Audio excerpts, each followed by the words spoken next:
We communicate internally, and internal communication is called programming.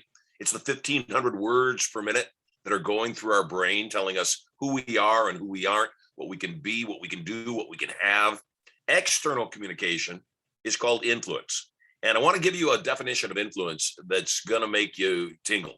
And influence is not the ability to get somebody else to say yes. I want you to write this down verbatim. Influence is the ability to get other people to beg you for what you're selling. I'll repeat that. Influence is the ability to get other people to beg you for what you're selling. And that's not even the part that's going to make you tingle. Here it is. And have them believe it was their idea. I love it. One of the things that you're going to learn when you attend Turning Point in January in Las Vegas is you're going to learn the skill of charisma. Charisma is the ability to project from within to the outside world a magnetic, charismatic personality that causes people to say, before you open your mouth, whatever that person is selling, I'm buying. Wherever that person is going, I'm going to carry them. Whatever that person needs, I'm going to find it. And that charisma naturally is created by shifting your internal programs. First internal program you want to shift, as far as sales are concerned, is you want to recognize the fact that you are an authority. People of authority, we don't ask, we tell. We don't say, gosh, what do you think? We say, based upon everything we've looked at, I've shown you 3 options. My recommendation as an authority in this matter, who's worked in this industry for 10 years, is plan B is best suited for what you told me you need. A person of authority also not only does not ask, we also understand the fact that oftentimes people don't make a decision, not because they don't want something, it's because they're afraid to make a wrong decision. And we understand that not making a decision at all is making a decision for naught. You know, so many times salespeople will say, yeah, they're going to get back to me. I have a philosophy, the sale that I didn't make right now isn't happening. And so that level of urgency, that level of making it happen now leaves a lot less things hanging. As an insurance salesperson, one thing you should know is if you're talking to a prospect, they're already sold. If you're talking to a prospect, they've already said, I need insurance. I want this product. Sign me up, enroll me. Write this down. All buying decisions, no matter what it is, are based first on emotion and then backed up with logic. I train a lot of insurance salespeople. I train a lot of salespeople in other industries as well. The distinction about insurance, though, is insurance is a purchase. We are buying something, wagering we're going to lose. Let me say that again so you can understand this. Insurance is a purchase that we're buying as a wager that we're going to lose. And what I mean by that is, if you think you're going to live forever, you wouldn't buy life insurance. If you think your health is going to be perfect for as long as you live, you wouldn't buy health insurance. And the fact of the matter is, that is the double-edged sword of insurance sales. And the position that I come from, since all buying decisions are based first on emotion and then backed up with logic, the first thing you've got to do is enter the buyer's neuroses. What do I mean? You must be massively empathetic. You've got to be able to view the world through their eyes. And one of the first things that I teach insurance salespeople is a simple concept, and that is, I pray you never need what I'm selling. The fact of the matter is, you do right now, this moment. And even though I pray you'll never need what I'm selling, you will thank me for this day. One day you'll look back and you'll be very glad you chatted with me today. All sales are based first on emotion, backed up with logic. Your subconscious mind is your emotional mind. Your conscious mind is your logical mind. Therefore, all buying decisions are based first subconsciously and then backed up consciously. February 23rd of this year, I had open heart surgery. I've always been extremely healthy. My wife and I play racquetball every single day. My cardio was strong. Never thought I would have a challenge with my heart. At the beginning of the year, I started having some challenges and went to the emergency room, and they said, you're going to have open heart surgery. They said it's genetic. Well, my father had massive heart attacks. My father had 5 bypass surgeries. And when they first told me that I'd have to have open heart surgery, I thought they were crazy. I said, no, I'm Marshall freaking Sylver. What do you mean I'm going to have open heart surgery? And then when we went in for open heart surgery, I'm wealthy. You know, my main residence is a 17,000 square foot palace in Las Vegas. The beach house is 5,000 square feet right on the ocean in Southern California. I fly around in private jets. I'm wealthy. The open heart surgery was $550,000. Certainly I could write a check for that. I'm sure glad I had insurance. And again, I'm one of those people that would have said, what do I need insurance for? I'm going to live to be 120. So when you understand that there are some basic steps to what I call the persuasion equation, you'll understand more easily how to move through those steps. So step number one in the persuasion equation. And by the way, write it down. Money is math. That's all it is. Money is math. You want to make some more money? Do the math. It's a numbers game. First step in the persuasion equation is to gain rapport. All things being equal, we buy from people we know, like, and trust. The number one element in gaining rapport is commonality. It is the ability for you to identify with the person you're selling to. I was born and raised on a farm in Michigan. We had no running water. We had no electricity. We had no phone. Often we had little, sometimes no food. I have 10 siblings. I'm one of 11. I have 10 siblings. Growing up that poor, you know that if it's to be, you've got to do it yourself. And that's the reason I fell into sales early on. That's the reason from the time I was 7 years old, I began selling. The reason I love sales is that we are in control of our destiny, that no one tells us what the ceiling is on what we can earn. We just did a weekend. I had a small event. It's the second one that we have done since COVID and all the matters to do with COVID. And it was a very small event. We had 40 people, and yet we did over $700,000 in sales. And sometimes people say, how in the world can you do so much in sales? Write this down. People don't buy because they want something. They buy because you change the frame to the point where they need it. I have a $450,000 Rolls Royce. It was given to me as a gift by somebody else. I don't have any more room in my garage. I'd like to sell it to somebody on this call right now for $50,000. If you want the car, put your hand up and show me some money. Just rub your fingers together. Show me the money. If you're not showing me the money, go ahead and go back to your breakfast. I mean, go about your day. I've got nothing to teach you. Some of you are saying, hey, Rich Hypno boy, I don't want a Rolls Royce Phantom. I get it, man. Buy it for $50,000 and sell it. Some of you are saying, well, I'm glad. Show me the money. Good job. Some of you are saying, I don't have $50,000 to buy the car. I've got that. It's not about the money. I promise you, if you can buy a $450,000 asset for $50,000, you can find a partner. And so too many times salespeople think it's about the money. It's about the dollar amount. And I want you to write this down. It's never about the money. People buy what they think is worth what they're paying for it. Second element of the persuasion equation is you must elicit their outcome. In other words, don't sell what you're selling. Sell what they're buying. The only way to elicit their outcome is to have them tell you what it is they want. Hey, so glad we got on this Zoom. We got on this call today. Obviously, I am in the business of selling insurance. I want to know, what's your reason for being here today? They may have any number of reasons. By them telling you their reasons, they will tell you why they are there. By them telling you their reasons, they'll use semantics, they'll use words. And what words they use are the words you should use. Don't describe what you describe in your words, utilize their words. So eliciting their outcome is your way to identify exactly how will they be satisfied at the end of this persuasion equation. Step 3, write it down. Give them a directive. Tell them what to do. Make the process of owning what you're selling easy.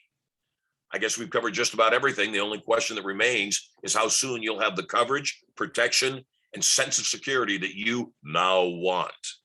In that sentence, you heard me talk about the elements of what my offer was. And then I wrapped up the sentence. The last words of the sentence were now want. You also heard me over-exaggerate a bit, lower my voice. The reason I do that is that's called an embedded command. What is an embedded command? It's a command that speaks directly to the subconscious mind. It is a command that speaks directly to the decision-making process of a person's thinking. So when I say, we've covered just about everything. The only decision that remains is how fast you want the security, safety, peace of mind that you now want.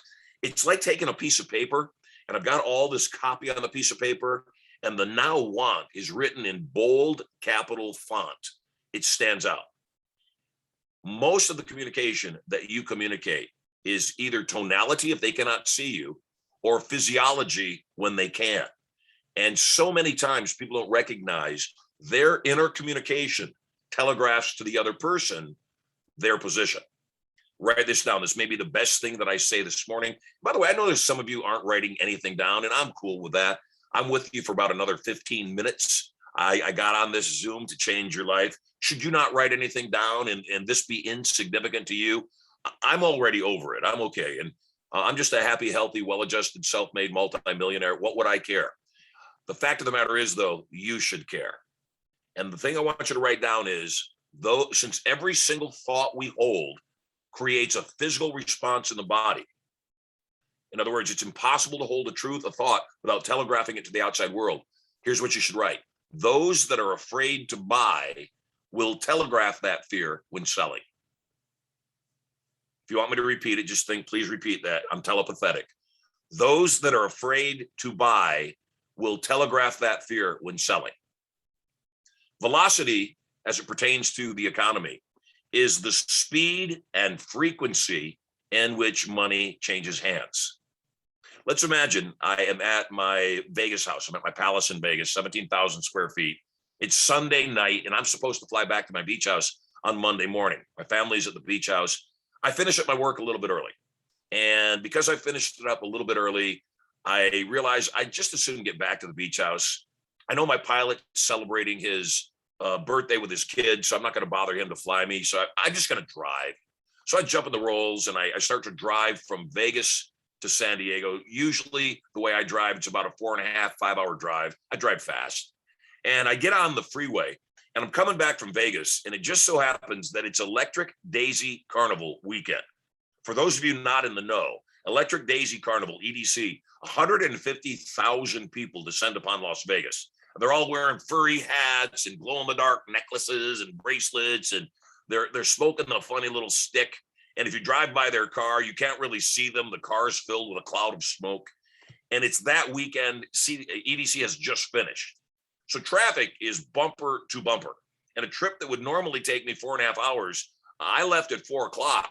It's now 10:30. I've been on the road for 6.5 hours, and I'm barely 3/4 of the way there. And not only that, I'm starting to get tired. And I realize I either need to pull over and get a cup of coffee, or I need to pull over and get some sleep. There's this little town between Vegas and San Diego.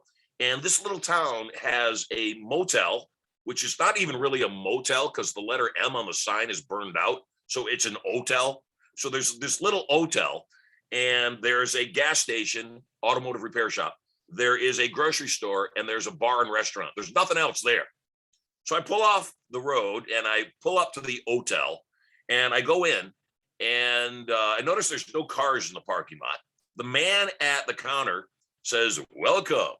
And I say, "How much to stay in your establishment?" He says, "It's $100. And I look around and I'm thinking to myself, are you kidding me?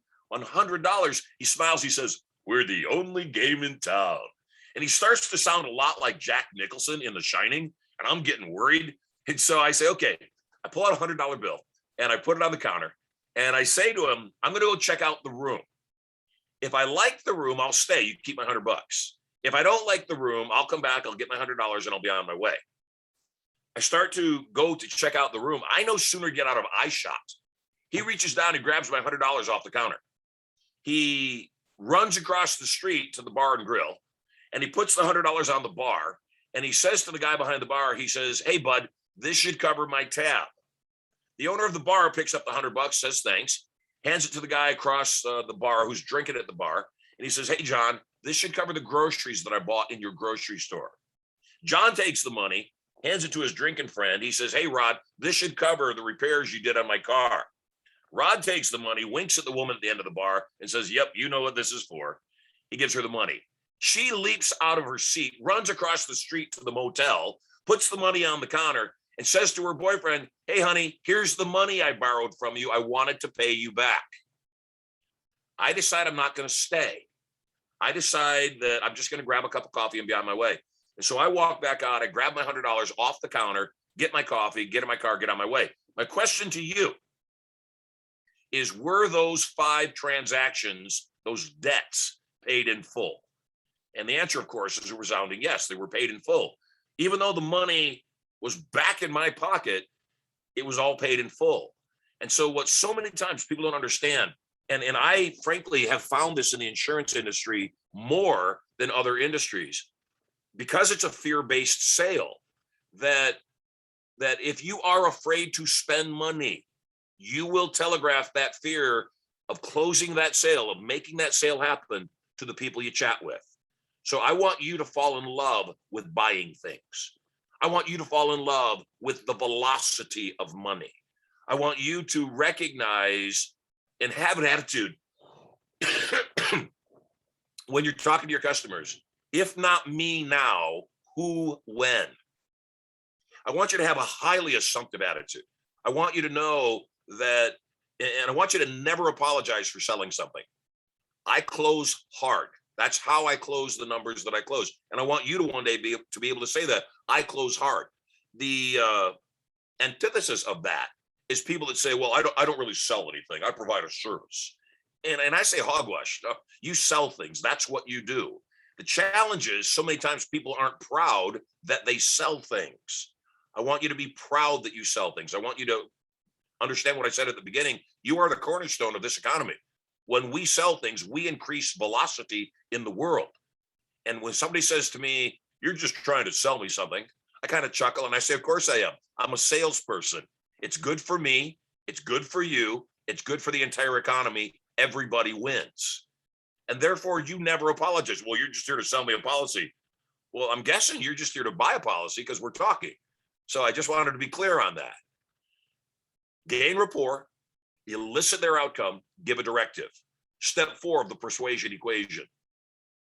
Give more information. The only reason anybody will ever say no to you is they fear a loss. They think what they're going to give to you or through you is not as good as what they get back. I admit it. I didn't have health insurance for quite a bit of my life. I never get sick. And something told me a few years ago when I started having babies, you really should have health insurance. You really should get some health insurance. And I did. I have a son that's 10. I have a daughter, another son that's 8. I have a daughter that's 6. Sterling Marshall Sylver, Maximus Marshall Sylver, Prosperity Erica Sylver. I got insurance. Clearly, I haven't spent anywhere near $550,000 on my insurance, and I am grateful that I had insurance. It's a blessing, of course. It's not a question of, do I need it? Does anybody need it? You will eventually need it, always. A person might say no, though, when they fear a loss. In the insurance business, you have a unique circumstance that everybody's selling the same apples. And so when all things are equal, we buy from the people we want to buy from. And we're going to buy from somebody that we consider has more authority. We're going to buy from somebody that, for whatever reason, we liked. And I tell people when I'm selling that I say this out loud because that which we experience fully vanishes. If you have any pink elephants in the room that you continuously are up against, whatever that indecision is, or, it's so confusing, I'm not able to make up my mind. The way to make the elephant vanish is to mention the elephant. And so in insurance sales, since everybody's selling the same apple, that's one of the elephants you've got to vanish. Hey, I understand everybody's selling the same product and you've got lots of choices of who you could get your policy through. I want to tell you, it's not about what policy you choose. Ultimately, it's about who you choose it through. And here's the reason you want to choose it through me. Most insurance agents are going to sell you a policy and then move on, never think of you. That's not myself or my firm. When we sell you a policy, we recognize it's the beginning of a lifetime relationship.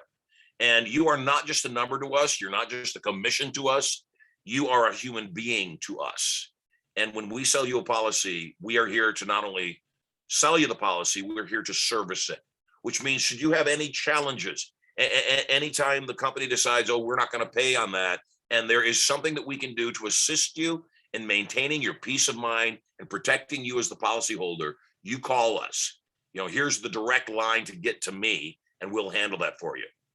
I have a product that I sell, and part of the product that I sell is access to me. People have my private cell phone number, they have my private Skype, they have my private email, and they can reach out and contact me anytime. I have people that have contacted me in the middle of the night. They're around the world, in Australia. They're about to get on stage, or they've got a huge transaction that they want to close, and they want some assistance and guidance on how to close that. And I answer their calls anytime they call. I respond to text messages, usually within an hour. And if I'm awake, I respond right away. The bottom line is, though, even though I've had thousands of people that have invested in that service with me, I very seldom get anybody that calls me or texts me or emails me. Do they from time to time? Sure, except some people, the majority, never once. And so one of the greatest things that you can give as value to your prospects, who then become customers, is that access to you. Sometimes people are afraid, oh, I don't want to give out my private cell phone number. What if there's challenges? I promise you, that touch, even if you have two phones and you have two phone numbers, that touch of saying, look, this is my private cell phone number. You called the business. I want to give you my private cell phone number. So if there's ever a challenge with this, you can call me directly. You can text me directly. Number one, I promise you, the majority of people will never call you. They will never text you. Number two, though, that is a massive vulnerability on your part. It creates tremendous rapport. It causes them to say, wow, the other company, they're 9 to 5, and I can only get to them during business hours. And I don't know when I'm going to have a challenge and need, some assistance. I've got their private cell phone number. That's who I'm going with. So step 4 was give more information. Sales is not getting somebody to say yes. Anybody can grab the low-hanging fruit.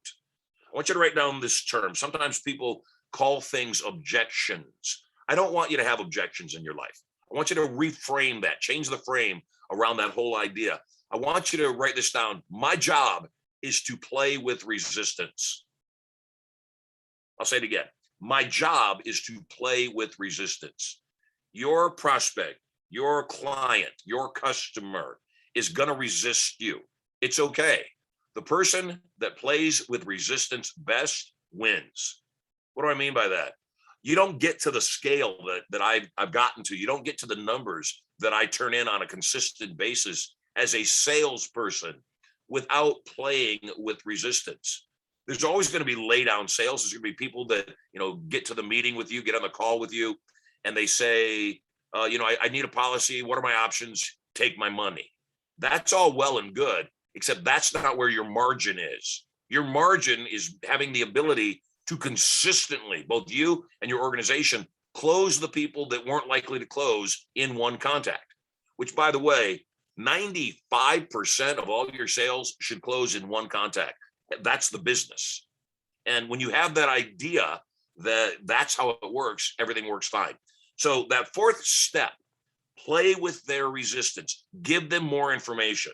I'm going to give you a close. You'll actually see me demonstrate it when you attend our event, Turning Point, in January. By the way, write these dates down: January 14, 15, and 16 in Las Vegas.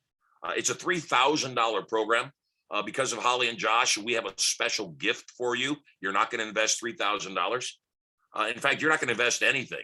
We're going to reserve a seat for you, and I'll tell you the details of how that seat will be reserved for you, except as a gift from the appointment firm, they want to give you that training totally free. Step 4, play with their resistance. Step 5, give them a directive again. When you come to Turning Point in January, I'm going to do something that's called the I screwed up close. And I utilize it when someone didn't buy from me. I do my entire presentation. I know I've got buying signs. I've got rapport. I've elicited their outcome. I've changed the frame around what I'm selling to look like what they're buying. I've given them a directive. They're not buying. They haven't made that buying decision. I play with their resistance. I give them another directive in a different way to the same end, and they resist me again. The I screwed up close is you pause and you say, forgive me, I'm baffled right now. I'm a little confused. I understand if you flat out just don't have the money to protect yourself and ensure your future and your safety. I get that. Except we talked about it already, and you said that the investment was reasonable. And I apologize to you. I'm a professional and I'm embarrassed right now. The fact of the matter is that if you haven't chosen right now, I haven't done my job. If you haven't selected a policy, I must not have clearly communicated something to you to help you make the intelligent decision that is best for you. What else do you need to know that would cause you to make the decision that is best for you right now? What do you need to take action now? And they'll tell you. They'll tell you exactly how to close them. They'll tell you exactly how to get that client, that order, that policy. So to recap, step one, gain rapport. Step two, elicit their outcome, because your job is to change the frame around what you're selling to look like what they want. Step three, give them a directive. Don't ask, be an authority. Should they resist? Step four, play with their resistance, give them more information. And step five, give them a directive again. On step four and step five, rinse and repeat until desired outcome. January 14 through 16, Las Vegas. Yes, I see Mike has asked, can you drop that close again? I can, in Las Vegas, January 14th through the 16th. That and a whole lot more. What Turning Point is three things. First and foremost, Turning Point is going to help you understand how to run your subconscious mind at its highest level, how to take out all the bad programs that were planted there in the course of your lifetime, remove them, replace them with programs that work, that make you an authority, that make you a millionaire instantly, even if the money has not yet been deposited in your bank account. The second thing Turning Point is going to do, it's going to give you powerful skills of irresistible influence. It's going to give you the language patterns and the ways of being of masterful salespeople, and also program those thoughts, those language patterns into your subconscious mind. So it's not technique to you, it's the way you communicate. And then finally, I warn people about the third thing Turning Point does, and it's major. It turns up your wantingness. You know, when I was young, I always thought that making $100,000 a year would be a great thing. And then I got to 100,000 and I thought, gosh, sure would be cool to make $1 million a year. And then I got to $1 million and I said, wow, sure would be nice to make $10 million in a year. There's a point where it's just a game. It's just a numbers game. I literally don't have any more garage space. I couldn't have any more cars. In fact, I'm giving my Rolls Royce a Phantom away from the one that's parked in Vegas. I just don't have any more space for it. There's a point where you don't need any more homes. You know, we have two homes. We have the Palace in Las Vegas. We have the beach house. We get on the private jet. We fly back and forth, identical vehicles in both locations so the kids can be comfortable and have a sense of security. I don't need anything else. The Buddhist curse is, may all your greatest desires be instantaneously fulfilled. As a young man, I couldn't figure out how in the world could that be a curse. Why would getting everything you want be a curse? Until I got everything that I wanted, until I got the most amazing woman who loves me as my bride. She's the best decision I ever made in my entire life. I have 3 amazing children that are so kind, so loving, so compassionate, not just to me, to everybody else. They're perfect human beings. I live a life most people couldn't even dream of. And so for me, the one thing I don't have now, the one thing I realized I needed to turn up my own wantingness is I want a better future for my children. And I selfishly want to be the guy that trains you in having a better economy.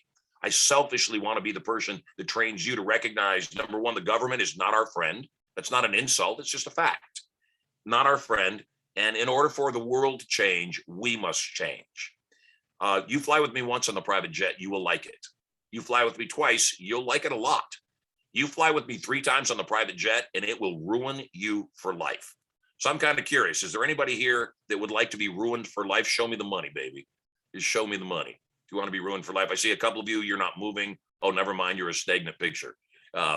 The fact of the matter is, a mind once expanded can never contract to its original state. I say a wallet once expanded will never contract to its original state. The first time you have $1 million year of net revenue in your pocket, you will kick yourself and ask, what was the reason I didn't move faster? I get it. So speaking of moving fast, Holly has put in the chat the link for you to register for Turning Point. Although we are going to give it to you for free, there is a $499 deposit required. And here's the reason the deposit is required. The value of something is always measured by the buyer. People vote with their wallets. And so should we offer up a free event in January? Oh yeah, I want to go. You'll find some reason to be distracted. You'll find some reason to forget about it, or you'll throw a wrench in your own gears a day or two before the event. I know that. I've been doing this training for over 40 years. I get it. So the reason there is a deposit, and it's a fully refundable deposit, is our way of telling you, number one, we have limited space, which we do. Number two, it's your way of telling us that you want to be there. You'll put your money where your mouth is. You'll make a minor commitment, since it's fully refundable, to say, yeah, I'm going. Put the deposit down. At the end of the 2.5 days, it's a Friday all day, it's a Saturday all day, it's a half day on Sunday. At the end of the 2.5 days, we'll give you your money directly back. No questions asked. Just be there. Just attend. Should you not show up? Yes, I'm going to keep your money. That's the plan. That is exactly what I'm going to do. When you show up, in fact, I'm even going to let you bring a guest, and I want you to bring a guest. I know for a fact that when your household is happy, you're a better person. When I have a beautiful bride, when she's happy, the whole household is happy. If she's not happy, ain't no one going to be happy at my household. So I make sure that I have great work-life balance. So I want you to bring a guest. And I want you to recognize that $6,000 gift will change your life forever. It's called Turning Point for a reason. It will change the trajectory of your life. It will change your relationships. It will change your health. And it definitely will change your finances. The last note I want to give you, and I want you to write this down: money cures most things. It does. Money cures most things. It is my intention to multiply your income in January, the 14th through the 16th in Las Vegas at the Turning Point. Take a look at the link. It's in the chat, turningpoint.sylver.com /TP deposit Jan. Click the link, get yourself registered now. Once it is filled, it is filled. And this is not a sales ploy, because I don't usually offer this to anybody. We're offering it because of our relationship with the appointment firm. It's going to be filled up very quickly. Get there, get your reserved seat, put your deposit down. It'll be refunded on the 16th of January at the end of the event. No questions asked. It will be the best non-investment you ever made in your entire life. I guarantee you. Hey, it's been great being with you this morning. I'm going to go play racquetball with my bride. You have an awesome day, and I look forward to seeing you in January. God bless everybody. Marshall, see you soon. thanks a lot. Appreciate it. Man, Josh, can you follow that? Yeah. All right. So really, Hey, Marshall, hang on a second. Hey, Marshall, I want to ride in that private jet. I don't blame you. I don't blame you, Holly. I got to warn you, it's going to ruin you. I'm okay. Spoil me, Okay. for me. You're warned then. All right, so good stuff. So guys, we wanted to get everyone on today and kind of showcase what we're going to be putting on in Las Vegas. So we've been really fortunate to be able to partner with Marshall, and Holly and I have been working with Marshall for a little bit. Invaluable information in the insurance industry. We get a ton of training. There's daily calls in most IMOs, all these things. We're really great at underwriting, product knowledge, talking with clients, but this industry kind of lacks the sales knowledge of the psychology of the sale. And that's what we're going to get at that event in Las Vegas. And with the partnership we put together, we're able to offer that event for free. So there's really no reason not to show up and go. If you want to rub elbows with a bunch of other agents in the industry, Holly and I are both going to be there. And we'd love to have you guys out along with our team. We know that this kind of training is invaluable for our agents. Yes. We'd love to share it with everyone else that's out there. So if you're invited by someone to this call, they should have the information to get signed up. A few of your mentors that are on the call today have also seen the value in what there is to offer here. So get with them to get registered for the event. And I'm excited to meet all you guys in person in January. So thanks Yes. for coming on today. A little bit different call for us for the appointment firm today. So we won't go over any of our other business today because of the guest speaker, but glad everyone could hop on and appreciate you all. Look forward to seeing all of you guys in Las Vegas. Thank you for joining us. And if you need the link, let me know. You can find me on Facebook. I'm on some of the group me's. So hit me up. Talk to you soon, guys. Bye.